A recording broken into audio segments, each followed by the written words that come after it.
Hey, what's going on, guys? Welcome back to AriesEDC. So I'm going to do something a little bit different on this video. Sometimes during my lives I'm talking to people, it'll come up of, hey, I want to get knives. How do I get started?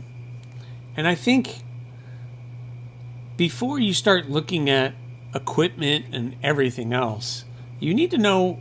And I think one of the things that I always answer that question is, well, have a clear idea of what you want to make. I think that will help. What are you going to use the knife for? What kind of designs speak to you? And what do you want to make? I have this book. I keep it around. I have a couple of these composition books. Usually come around the beginning of the school year. My local grocery store will have these on sale, buy one, get one. And I'll always pick up one or two, or four, I have a problem. Anyway, I pick up these books and they're just good to kind of doodle in. And so I'm always finding myself trying to doodle, or if there's something that inspires me, I'll try to doodle it. So I think that's a good start. What inspires you? What do you want to make? And I think if it's something that you're inspired in doing in a design that you think is going to fit whatever need that you have, then I think you're off to a good start. So I'm just going to kind of run through my process of what I do. And then, I don't know, hopefully this helps you if there's something that you want to design. Now, I do not design folders. And the reason I do not design folders is because when you start getting to the pivots and the movement of all the moving parts of a folding knife, you're talking a whole nother ball game. And that's why there's people that are really good at doing CAD and really doing is solving all those problems of where the stop pin is or wherever you want to do. They can figure all those things out. Now, I am not that person, and I admit it. Do I want to design a folder? Yeah, and I actually have something in this book, and maybe I'll get to it in this video. But it starts with a design, and I doodle and I make notes, and oh no, you can't see that. You can't see that one. Sorry, why is that one should not be in here? Why is that one in here? That can't be spoken about. So, and I'm not saying all these designs are good. There's some of them that are just horrid. And just when I'm playing with something, and it's good to mess up. You mess up. Like this was the first design of the bud. And then I changed the handle shape around and I put it up for a vote, and you guys chose something else, and now the bud is something different. And these are all kind of designs I was playing with at one time, and we're just going to go past that. I was trying to figure out a slip, just try to design a slip, kind of a little slip that would fit most of my designs. And I just kind of let that go. I found out leatherwork was not in my future, so I kind of let that idea go. And you start to see some designs of trying to play with some clip point designs. Yeah, that one was fun. I thought that was kind of a fun little design, but it's never gone anywhere, and there's nothing wrong with it. It sits in this book, and maybe I'll pull it out. Maybe I won't. I'm playing. I think this is like the beginning of like the Hawk, actually. Which I just did. I should have brought that with me. Oh well. And just kind of stretching out some things, making things a little bit bigger, playing with different shapes. And it's just, this is just the book idea. There's nothing wrong. I've been playing with the Tonto thorn or a Tonto blade for quite some time. And I've been playing with it. I just put a vote out actually to you guys on that, and I came up with something fun. This is the Gadsden. It originally was supposed to be a pretty large blade. So it was like supposed to be almost 4 4 inches long, 8 inches overall pretty much. But because of some issues that we had, it ended up being a little bit smaller. Somebody asked me, I do have the Bloom XL, and somebody was like, ooh, you should do a Bloom Harpoon XL. Well, I kind of drew it out. There it is. I don't know if it's ever going to come to fruition or not, but I've kind of drawn it out. I kind of like it, but it's just not something that I'm ready to go to next steps with, which I'm going to talk to you about here in a second. Here we have some Bowie ideas that I've been kind of playing with. Here's a folder that I was kind of working on, and my issue is it original? It's really not that original enough. It's kind of taking my spike design and turning it into a folder. I kind of took the blade. This is what it would look like, you know, folded. This is what it would look like out, and try to figure all those things out. And it's just something I'm playing with. All right, so this is when we get into some other folder ideas that I've been playing with. And then we get into some of the recent designs that I'm really kind of playing with. I don't even know if I should be showing you guys this, but I've been playing with some really cool stuff. I've been trying to do a clip point versus, or like just like a modified clip point. So I really like this. This one really speaks to me, and I think this is going to be a new design. Forget about these because there's some stuff coming with these. But I really like that. Basically what this is kind of, it's a thorn, but it's a stretched out thorn, just a little bit. Stretched the handle out just a tad bit, and I stretched the edge out just a little bit more, and then just allows that modified clip point. So that might be something you see. I drew out this. This is a clip point cardinal, which there's something about that that's really, really cool. And then just playing with some clip points with different handles.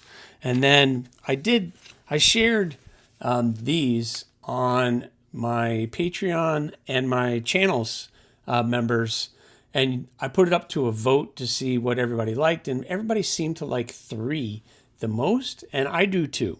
So I think the Tonto Thorn might be coming as soon as I possibly can.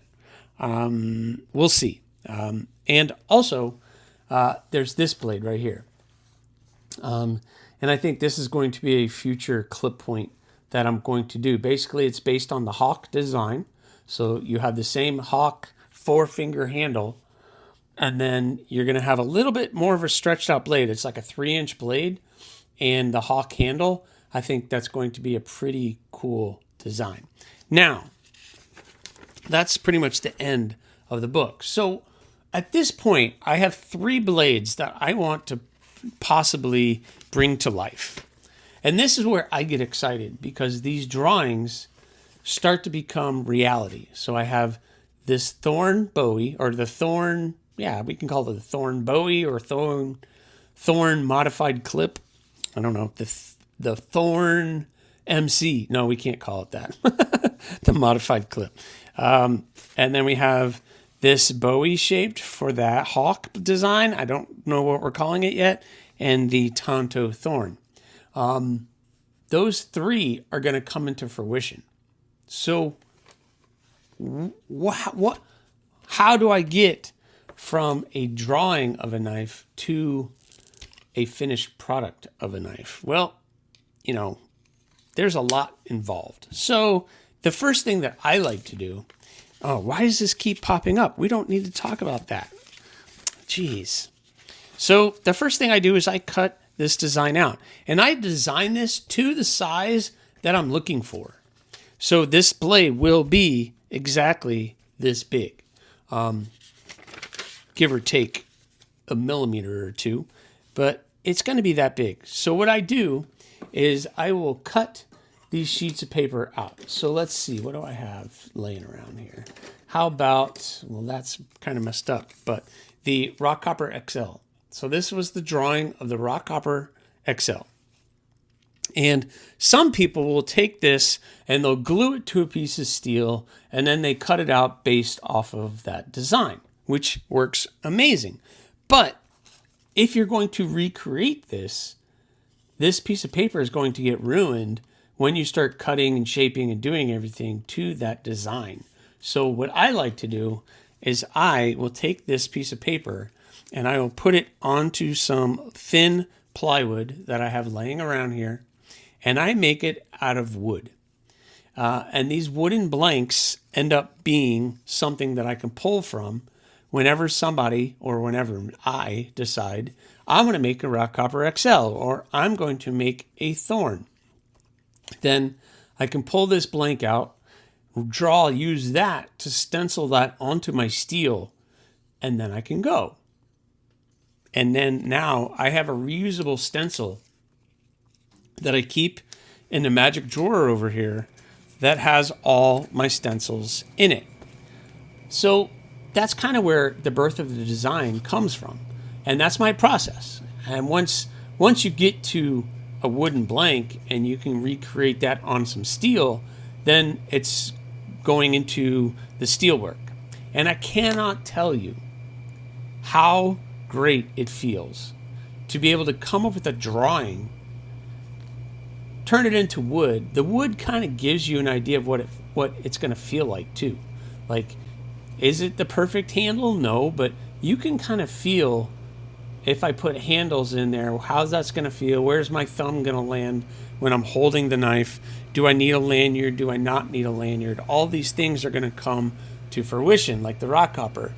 That all kind of came to fruition. How does that feel with my thumb getting right there on the top of the blade like that? Oh, it's really comfortable. Okay, cool. What if I do a harpoon? What does that feel like? So I have, where is it? Where is it? Oh no, gosh darn it. I have something like the pistol, or, okay, we'll use a flamingo as example. It has that harpoon, and you can see, maybe I'll put this white sheet of paper here so you can see better. There, you can see the harpoon, and I know my thumb is going to land right where that harpoon is, so I know it's going to be comfortable. So that's just an example of what I do.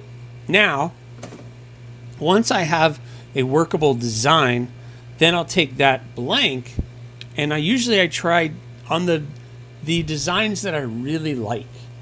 I try to draw it out to size and label things on the measurements that they are. Why do I do this? Well, because I can do these drawings and I can submit these to the person that does all my CAD work, and that is how I can get my blanks made.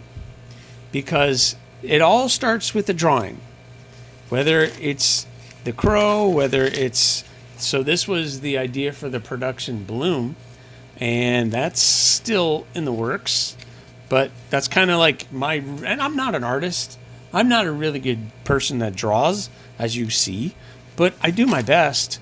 Here's the gargoyle, here's a thorn, with the thorn, a more detail of the crow, with all of the measurements on it. So this is just an idea of what I do.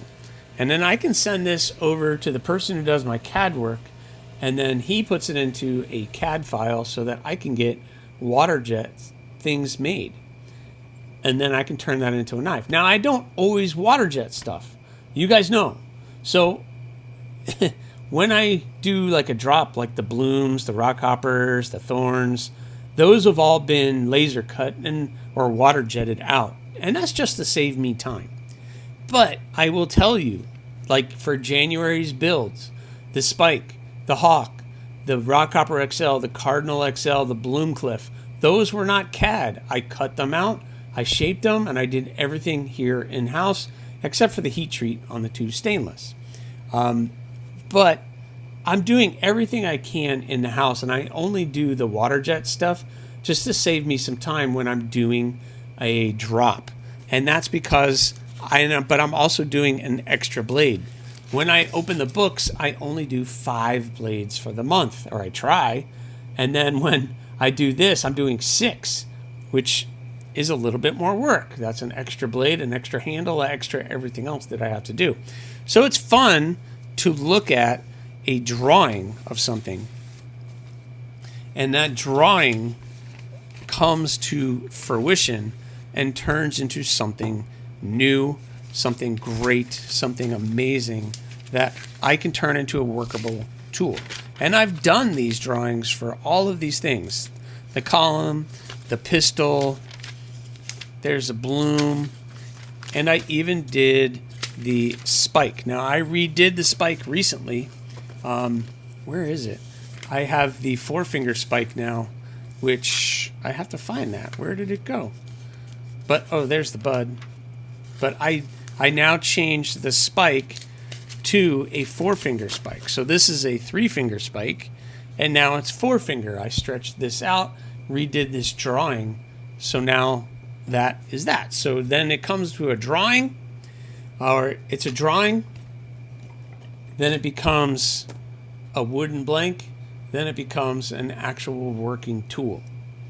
And to be able to take this steps to turn it from a drawing to a blank to an actual blade, there is nothing better to hold a finished product in your hand and say, I created that from my brain and with these 2 hands. And that's an amazing thing. So it doesn't matter really what you're making, but it's an amazing thing. So when people ask me, what's the first steps I need? Well, have a clear direction. Get some drawings, get some sizes. What do you want it? Draw it to scale. Do you want it to be 4 fingers? Okay, well then you know my 4 fingers needs to be this much. And then what size blade am I looking for? Am I looking for EDC? Am I looking for a cool camp knife, a good hunting knife?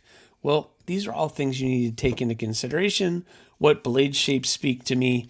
And then it's how do I get that done? Keep in mind, there are some blade shapes that are extremely difficult to do, especially if you're fairly new to doing this. Something like the Talon here, that was not a fun blade shape to grind out. Did I do it? Yes. The Gadsden really scared me just because of that really stretched out tip. And I gotta tell you, the one I made, that tip is so freaking sharp. I would be scared of that thing. So hopefully Blade Walker is doing good with that. So I don't know, guys. I hope this makes some sense into moving forward in my processes for which I do. I'm not saying everybody's going to work the same way I do, but it all starts with a book. It starts with some doodles, and then it goes up from there. My first blade ever was that way. I started with this drawing. I drew it out. Then I took that and I made the wooden blank for it. And that wooden blank has been through a lot because I did a lot with that wooden blank. I'm trying to find it, guys. There it is. So I had that wooden blank, and I would walk around the house, sit on the couch, holding this in my hand, going, yeah, this is so cool. Look, pinch grip, get up here on the tip. You can make your cuts. I like the profile. It feels good in the hand. And then to be able to create your first knife is amazing. It's absolutely amazing. I don't know why I didn't grab this, but there it is. So you have the drawing, the wooden blank, and then my first knife I ever created, the Obsession. It's rough. It's not really pretty to look at, but I keep it here as a reminder that, I've come a long way, and I can always look back on this knife and be like, that's the one that kind of started this whole mess, because as soon as I finished that, got this into what I thought was done, it was all all bets were off. This was what I was going to do. This was something in my heart, in my soul, and in my brain, and it's just something I'm going to continue to do until I can't anymore. I enjoy the process, even if I'm not selling anything, even if this channel goes away and I never do this channel again, I'm still going to be making knives. Whether people are buying them or not, it doesn't matter. I'm going to be making knives because it's fun, it's enjoyable, and I enjoy the process of creating something with my own two hands that turned into a working tool that I 100% enjoy. And I hope others enjoy it as much as I do. I make these for me, and I just hope that you guys enjoy it. I'm lucky enough that you guys seem to be enjoying to get one of my knives. And I am very, very, very, very, very lucky that I have been able to do that. And I'm very lucky to have all of you watching my videos and staying on track of when the next drop is and when the next blades are coming out. So thank you guys so much. So next time you ask yourself, where do I start? I hope this video helps you out just a little bit. Anybody who's out there making, I give all the respect to because you're doing great things. So thank you guys so much. Please, please subscribe, like, leave a comment or not. Again, the choice is always yours.